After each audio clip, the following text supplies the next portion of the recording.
Un nouveau décaissement du FMI pour le Togo annoncé la semaine dernière lors de la revue du programme soutenu pour la facilité élargie de crédit. Nous verrons dans ce journal le rôle important des dans la lutte contre le blanchiment de capitaux et le financement du terrorisme. Contrôle, qualité, bonne gestion d'une entreprise. Des éléments clés pour assurer la survie d'une entreprise. C'était le sommaire. Madame, Monsieur, bonsoir et merci de nous choisir. Un nouveau décaissement en vue pour le Togo après celui de mars dernier. C'est ce qui ressort de la récente mission du FMI, Fonds monétaire international, une mission qui a permis de faire l'état des performances économiques et fiscales du pays. Carmen Madi Akako pour les précisions. Le Togo pourrait recevoir un nouveau décaissement du Fonds monétaire international FMI dans le cadre de son nouveau programme de 42 mois avec l'institution de Bretton Woods, appuyée par la facilité élargie de crédit FEC. Cette nouvelle tranche attendue en décembre 2024 a été annoncée par Hans Weisfeld, qui a dirigé une mission d'évaluation du FMI et qui s'est achevée vendredi dernier. Ainsi, le feu vert est donné. Une nouvelle tranche de financement au titre des 390 millions de dollars du programme sera débloquée pour le Togo après un décaissement de 68,3 millions de dollars en mars dernier. Et j'espère que le conseil d'administration confirmera cet accord le 17 décembre, c'est la date prévue. Si c'est le cas, le FMI versera une nouvelle tranche du soutien financier. C'est le gouvernement qui met en œuvre son programme et nous, on va accompagner. Les autorités togolaises notent toutefois qu'il reste du travail à accomplir pour maintenir le cap des réformes. Selon le ministre de l'économie et des finances, Essowe Georges Barcola, le Togo devra poursuivre ses engagements. Le pays doit donc maintenir le rythme de ses engagements pour que la croissance soit plus inclusive. Notons que cette mission du FMI a également travaillé avec le département des finances publiques pour évaluer les investissements sous l'angle climatique. Les précisions avec Carmen Madi Akako. Le financement du climat étant l'une des préoccupations du moment, c'est ce qui justifie la présence au Togo de la mission du Fonds monétaire international FMI avec le département des finances publiques, Fiscal Affairs Department, pour évaluer les investissements sous l'angle climatique appelé Climate Public Investment Management Assessment, CPIMA.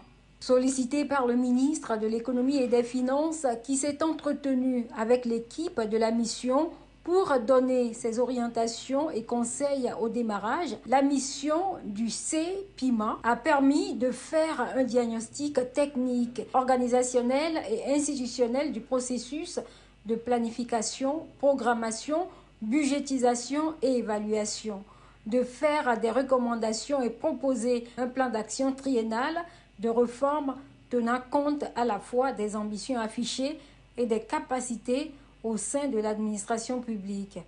Cette mission CPIMA, première du genre au Togo, intervient après la mission diagnostic de 2023 qui avait proposé la feuille de route pour l'intégration des changements climatiques dans la gestion des finances publiques, dont une des activités prévues était la réalisation de l'évaluation CPIMA. Le CPIMA évalue la capacité des pays à gérer les infrastructures liées au climat. Elle s'articule autour de 5 piliers de la gestion des investissements publics qui sont essentiels pour des infrastructures sensibles au climat, la planification, la coordination au sein du gouvernement, l'évaluation et la sélection des projets, la budgétisation et la gestion du portefeuille et la gestion des risques. C'est tout naturellement que le ministre de l'économie et des finances a traduit au FMI le prix et le grand intérêt que les plus hautes autorités du Togo attachent aux résultats de la mission. Leur mise en œuvre contribuera à renforcer la crédibilité de la planification et de la budgétisation des investissements publics d'un point de vue climatique. Et parlons justement du climat, le potentiel des femmes est mis à contribution dans le développement de l'économie verte. Il est donc question pour l'ONU Femmes et la CEDEAO de promouvoir ce rôle central que les femmes jouent dans l'agriculture et la gestion des ressources naturelles. Nous retrouvons Carmen Madi à Capo. L'économie verte est l'activité économique qui entraîne une amélioration du bien-être humain et l'équité sociale, tout en réduisant de manière significative les risques environnementaux. L'Afrique se révèle aujourd'hui comme un continent qui a beaucoup de potentiel dans ce sens. Quand vous parlez d'économie verte, vous avez d'abord une première des choses, vous pensez à toutes ces questions agricoles. Mais il n'y a pas que ça, c'est-à-dire au niveau écologique, aujourd'hui on vous parlera d'hydrogène. C'est-à-dire qu'il va falloir, y compris au niveau de l'énergie que nous avons utilisée, que nous nous passions de l'énergie fossile. Il faut qu'on puisse passer du pétrole et tous ces autres énergies fossiles, parce que dans le système de l'économie verte, il y a aussi les moyens d'assurer les besoins énergétiques sans passer par les éléments fossiles. Parce que la perte de notre planète aujourd'hui, c'est les éléments fossiles et il va falloir coûte que coûte qu'on sorte cela. Donc il y a énormément de possibilités, il y a l'énergie solaire. Pour soutenir la croissance économique et le développement, il faut mobiliser toutes les ressources potentielles de main-d'œuvre et donner l'occasion aux femmes non seulement d'apprendre, mais également de diriger. Pour un pays comme le Togo et bien d'autres, la question des ressources naturelles est une question essentielle. Et aujourd'hui, il nous faut travailler sur la conservation de nos ressources, sur la protection génétique de nos espèces, cela par rapport au futur. Et les femmes étant les actrices principales sur la question des ressources naturelles, que ce soit les produits forestiers, que ce soit les plantes médicinales, c'est les femmes qu'on retrouvera au cœur de ces secteurs-là. Donc, pour l'intérêt de notre propre pays, pour la sauvegarde de notre patrimoine, c'est important que les femmes soient prises en compte. Non pas seulement pour leur donner de petits microfinancements, mais pour considérer les secteurs dans lesquels elles se trouvent comme étant un enjeu économique, un enjeu de développement. Augmenter la participation des femmes à l'économie pourrait se révéler plus urgent encore dans le contexte du changement climatique qui a beaucoup une incidence différente sur la division traditionnelle des responsabilités entre hommes et femmes, en particulier dans les pays en développement. Le blanchiment de capitaux et le financement du terrorisme représentent une menace pour la stabilité économique et financière. Des dispositifs de lutte sont mis en place par nos États pour lutter contre ces fléaux et dans cette lutte, nombreux sont ces acteurs qui jouent un rôle clé. Quel est donc le rôle de chacun? La rencontre des compliance et risques officers a consacré un panel à la thématique la semaine dernière. Suivez. Les pays sont exposés à un important risque de blanchiment de capitaux qui découle de nombreuses infractions à caractère transnational commises notamment à l'étranger, mais également sur le territoire national. Les fonds blanchis proviennent généralement de l'escroquerie, la fraude fiscale, la corruption, le trafic de stupéfiants et la traite des êtres humains. Plusieurs acteurs sont aujourd'hui mobilisés pour mener la lutte contre le blanchiment de capitaux et le financement du terrorisme.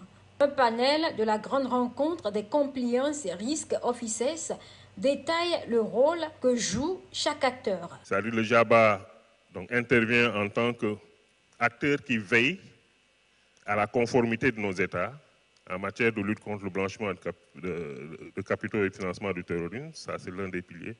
Le second pilier, c'est de fournir de l'assistance technique à nos États et aux acteurs qui sont au sein de nos États. Si le JABA joue un rôle de prévention, la CENTIF, Cellule nationale d'information financière, participe à une meilleure régulation de l'économie. La mission principale de la CENTIF, c'est le recueil, le traitement et la diffusion du renseignement financier. Et pour faire ce travail, vous le savez, la matière première, ce sont les déclarations d'opérations suspectes. Et donc, pour pouvoir parvenir à à remplir cet objectif opérationnel, la CENTIF s'investit beaucoup dans la sensibilisation et la formation des institutions assujetties. Au Togo, la Haute Autorité de prévention et de lutte contre la corruption et les infractions assimilées à Plusia met tout en œuvre pour enlever tout obstacle important à la gouvernance démocratique, à la protection des droits de l'homme et au développement durable. L'application efficace des normes de lutte contre le blanchiment de capitaux et le financement du terrorisme permet de renforcer le système financier dans son ensemble. Et lorsque également les normes de LBCFT sont mises en œuvre par tous les acteurs impliqués et surtout par les autorités en charge d'enquête et de poursuite pénale, cela facilite la détection, le recouvrement des avoirs criminels pour les enquêteurs.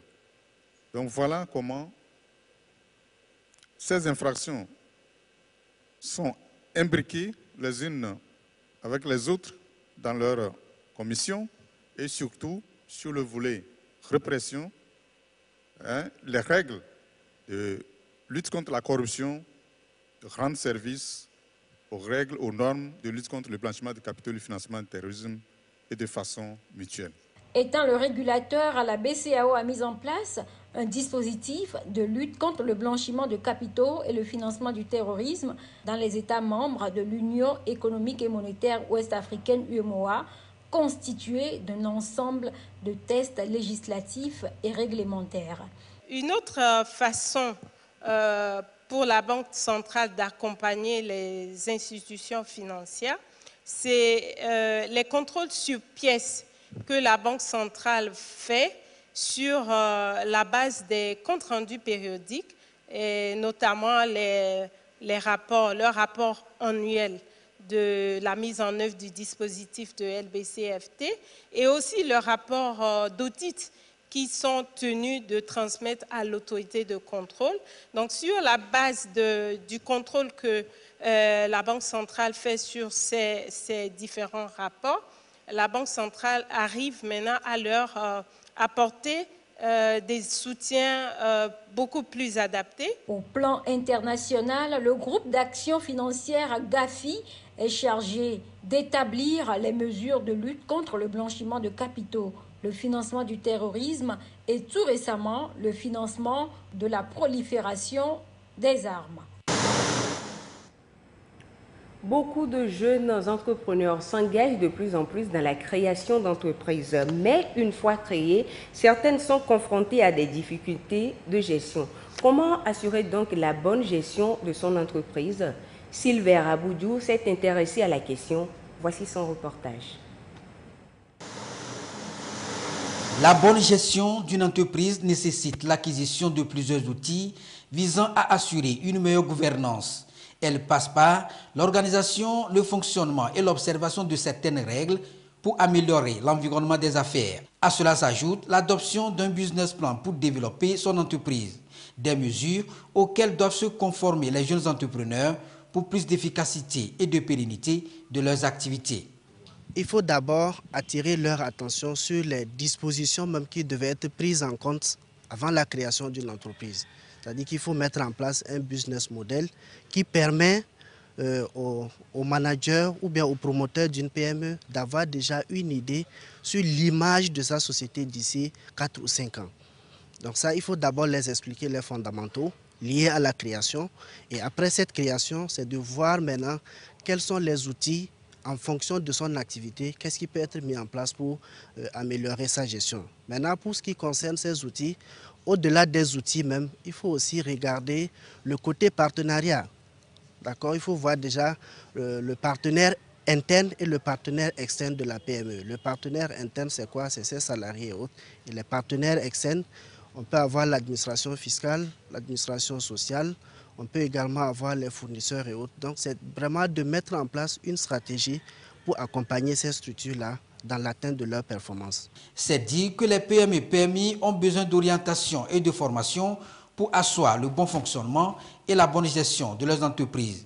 Entre autres, l'acquisition par exemple de la question entrepreneuriale et managériale afin d'améliorer l'environnement économique et permettre à l'entreprise de mieux avancer.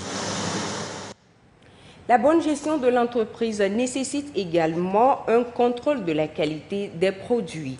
Tout produit doit obligatoirement passer par un laboratoire avant leur mise en vente sur le marché. Certains entrepreneurs l'ont compris. Et quelle est donc l'importance du contrôle qualité pour les entreprises et pour les consommateurs? Nous retrouvons Gisèle Kozoma.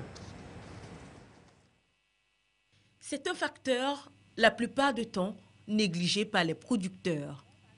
Il s'agit du contrôle qualité des produits. Ce processus permet d'identifier et de corriger les écarts par rapport aux normes établies. Au niveau du laboratoire, nous nous occupons des points critiques de toute filière. Qu'est-ce que nous appelons les points critiques? C'est partout où la nourriture ou bien l'aliment se voit en danger, soit avec des microbes, soit avec des produits chimiques. ITRA travaille effectivement sur toutes les filières alimentaires, depuis le champ à la production de semences, mais au laboratoire, nous nous occupons plus ici de l'aspect qualité, tout ce qui peut mettre en danger la santé du consommateur. Et les producteurs ne viennent pas systématiquement pour venir contrôler leurs produits, sauf s'ils veulent exporter les produits. Ou bien les mettre dans les pharmacies. Il y a certains produits tels que les farines infantiles qui sont souvent demandés par des pharmaciens. Donc, ils sont contraints de les accompagner d'un papier de salubrité avant de pouvoir les placer dans les pharmacies et les supermarchés. Donc, c'est dans ces conditions qu'ils viennent chez nous. Sinon, systématiquement, les producteurs ne viennent pas pour contrôler leurs produits. Comme quoi, ils n'ont pas assez de moyens, les coûts sont assez élevés, donc ils n'ont pas les moyens de contrôler ces produits. Le bien-être des consommateurs doit être la priorité de chaque producteur. Ainsi, il est donc dans l'obligation de chaque opérateur économique de s'assurer que les produits répondent aux normes souhaitées avant toute commercialisation. Le contrôle de la qualité est donc essentiel pour plusieurs raisons, notamment préserver l'image de la marque de l'entreprise, répondre aux questions réglementaires, s'assurer de la réduction des coûts des produits. Il y a des tests qui existent et qui font obligation sur nos transformateurs de faire analyser leurs produits avant la mise sur le marché. Avec ce que nous faisons au ministère du Commerce, les initiatives prises pour la distribution des produits dans les grandes surfaces, on a constaté une évolution. Ça commence par prendre. Parce que c'est une condition pour les supermarchés de faire analyser leurs produits, de faire analyser les produits avant le référencement sur le marché.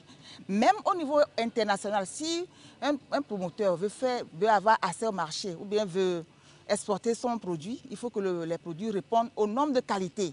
Donc nous profitons de cette occasion pour lancer un appel à nos transformateurs. Il est vrai, nous faisons la promotion de la consommation locale, mais ce n'est pas seulement pour la consommation locale. Même au niveau national, les cadres de distribution exigent les documents de qualité. Ça va dans la santé de tout le monde, hein. C'est la santé publique qui en pâtit. Donc c'est l'occasion de lancer un appel pressant aux transformateurs et aussi aux consommateurs de vérifier.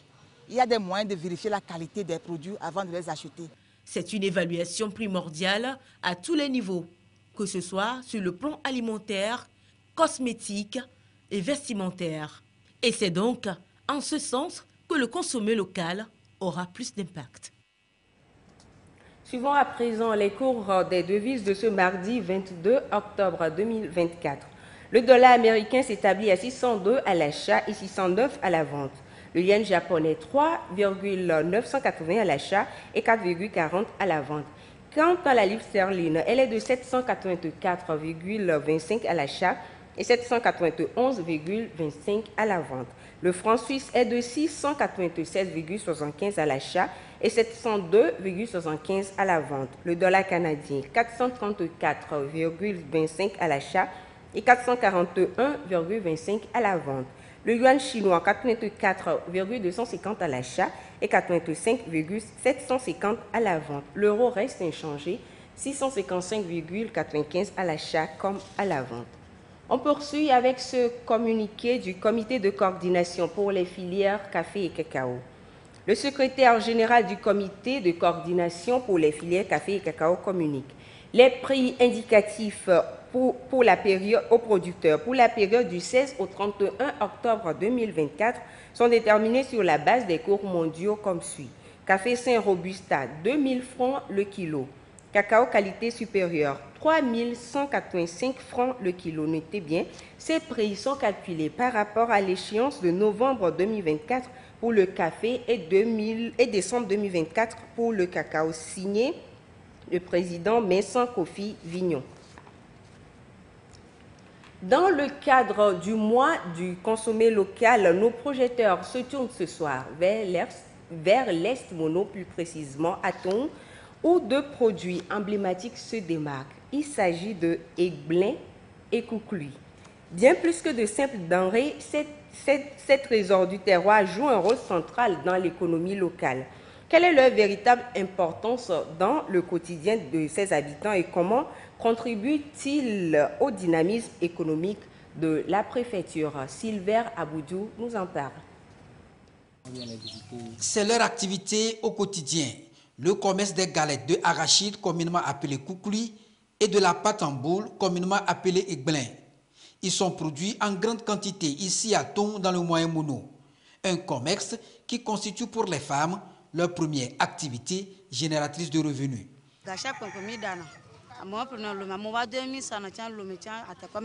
Chaque jour, nous produisons. Les gens passent également des commandes. L'unité est à 50 francs.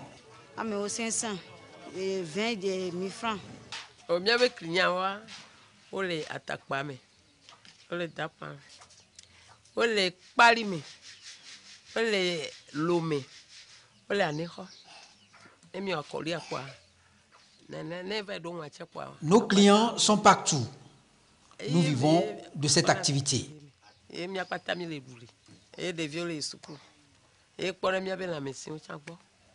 À ce carrefour, par exemple, ces produits sont exposés et forcent l'admiration du client qui souvent marque des arrêts pour s'en procurer. C'est le cas de cet homme de passage ici. Quand tu as faim, directement, il n'y a pas de sauce.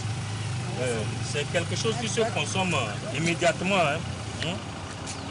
Comme ceci là, très beau. Surtout avec nos feuilles traditionnelles là, il y a une saveur. Ces produits sont très consommés et sont appréciés par tous. Quand tu as ça dans ta chambre même, ça va avec toutes les sauces. Le piment, sucre, boma, adémé, gombo. Bon, tu peux manger avec n'importe quelle sauce. Et ça c'est bien. Même tu achètes aujourd'hui, tu peux conserver.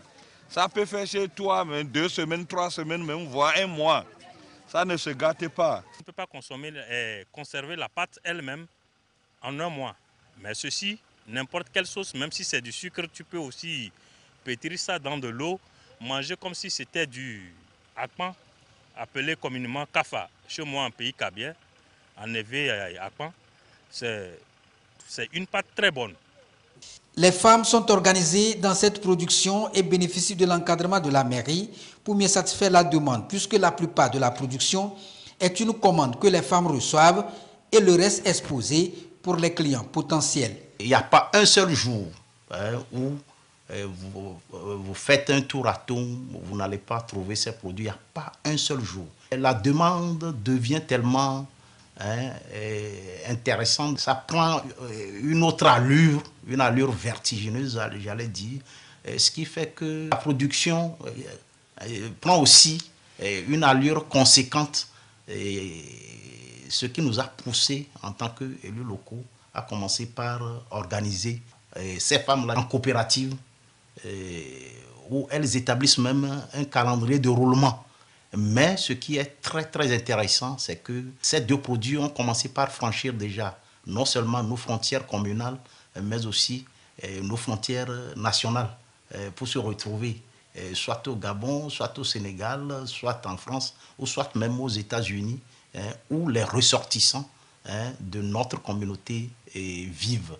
Cela nous amène aussi à commencer par penser à moderniser les différentes techniques de production afin de favoriser un peu plus le rendement. C'est dire que la transformation des produits locaux est donc une nécessité pour davantage promouvoir une culture d'identité en vue de faire valoir le potentiel en matière de production. Toujours dans la valorisation de nos produits locaux, Ayoko, pionnière des cosmétiques, utilise des ingrédients naturels pour fabriquer des savons 100% made in Togo. Edwige Atakwa-Bassabi l'a rencontré.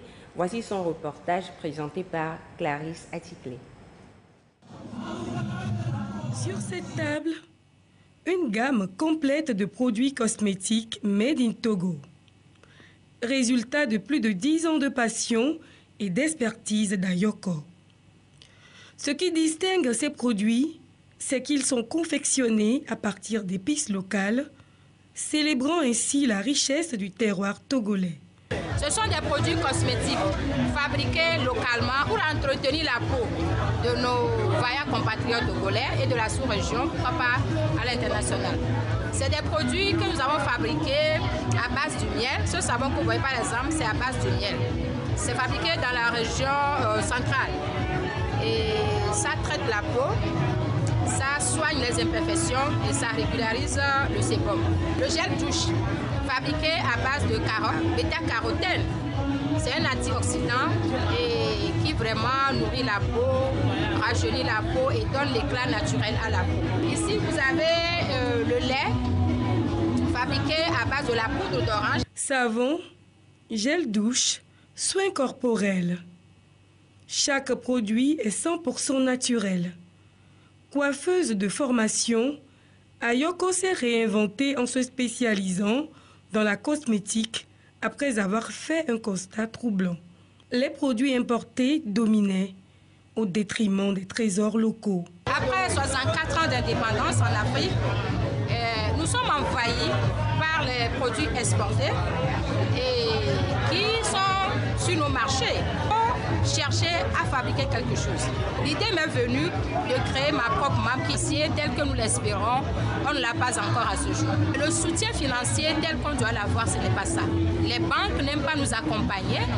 Les microfinances également, ils hésitent à nous octroyer des prêts qui puissent nous aider à quitter l'artisanat à l'état primitif pour aller à l'état semi-industriel. Parce que le consommer local ne soit plus un événement, ne soit plus un concept, mais plutôt une réalité qui doit impacter le secteur artisanal dans la sous-région. Aujourd'hui, le rêve d'Ayoko est simple, mais ambitieux.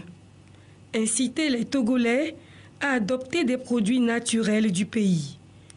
À la tête d'une association, elle mène un combat quotidien pour sensibiliser les femmes à l'importance d'utiliser ces cosmétiques locaux, non seulement pour sublimer leur beauté, mais aussi pour affirmer et préserver leur identité culturelle.